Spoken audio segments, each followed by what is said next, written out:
ನಮಸ್ಕಾರ ಸ್ನೇಹಿತರೆ. ಇವತ್ತು ನಾವು 3500 ವರ್ಷಗಳ ಲಿಖಿತ ಇತಿಹಾಸ ಇರುವಂತಹ ಏಕಮಾತ್ರ ಪಟ್ಟಣವಾಗಿರುವ ನಮ್ಮ ವಾರಣಾಸಿಯಲ್ಲಿದ್ದೀವಿ. ಅದರ ಬಗ್ಗೆ ನಾನು ನಿಮಗೆ ಮಾಹಿತಿಯನ್ನು ಕೊಡ್ತೀನಿ. ಅದಕ್ಕೂ ಮುಂಚೆ ನಮ್ಮ ಚಾನಲ್ಗೆ ಯಾರ್ಯಾರು ಸಬ್ಸ್ಕ್ರೈಬ್ ಆಗಿಲ್ಲ ದಯವಿಟ್ಟು ಸಬ್ಸ್ಕ್ರೈಬ್ ಮಾಡ್ಕೊಳ್ಳಿ. ಹಾಗೆ ಈ ವಿಡಿಯೋನ ಪೂರ್ತಿ ನೋಡಿ. ಸ್ನೇಹಿತರೆ, ವಾರಣಾಸಿ ಎಂದೇ ಕಾಶಿ ಮತ್ತು ಬನಾರಸ್ ಎಂಬ ಹೆಸರಿನಿಂದ ಕೂಡಿರುವ ಈ ವಾರಣಾಸಿ 3500 ವರ್ಷಗಳ ಇತಿಹಾಸ ಇರ್ತಕ್ಕಂಥ ಒಂದು ಪ್ರದೇಶ.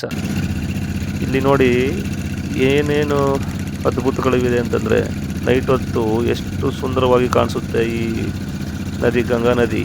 ಸುತ್ತಮುತ್ತ ಕೂಡ ಅಷ್ಟೊಂದು ಬೋಟ್ಗಳು ಓಡ್ತವೆ ನೋಡಿ. ನೈಟ್ ಹೊತ್ತು ನೀವು ಹಗಲೊತ್ತಲ್ಲಿ ನೋಡೋದಕ್ಕಿಂತ ನೈಟ್ ಹೊತ್ತು ನೋಡೋದು ಎಷ್ಟು ಸುಂದರವಾಗಿರುತ್ತೆ ಅಂತ ನೋಡಿ.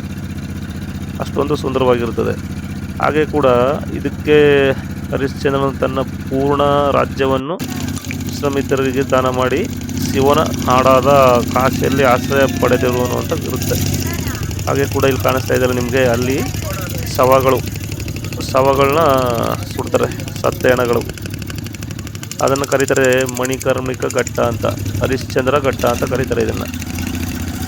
ಅಲ್ಲಿ ಸುಡ್ತದೆಲ್ಲ ಡೈರೆಕ್ಟಾಗಿ ಆ ಸಾನಘಟ್ಟದಲ್ಲೇ ಸುಡ್ತಕ್ಕಂಥದ್ದು ಹೆಣಗಳನ್ನ.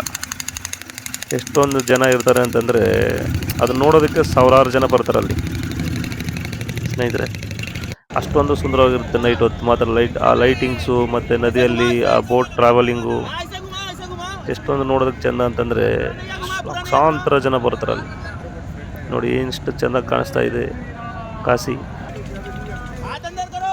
ಇಲ್ಲಿ ನೋಡಿ ಎಷ್ಟೊಂದು ಜನ ಅದನ್ನು ನೋಡಲಿಕ್ಕೆ ಬೋಟಲ್ಲಿ, ದೋಣಿಗಳಲ್ಲಿ ನಿಂತಿದ್ದಾರೆ ಅಂತಂದರೆ ಅಷ್ಟೊಂದು ಕ್ರೌಡ್ ಇದೆ. ಅದನ್ನು ನಾವು ಹೇಳೋದಕ್ಕಿಂತ ಅಲ್ಲಿ ಹೋಗಿ ನೋಡೋದೇ ಎಷ್ಟೋ ಚೆಂದ ಅನಿಸುತ್ತೆ ನೋಡಿ ಸ್ನೇಹಿತರೆ. ಎಷ್ಟೊಂದು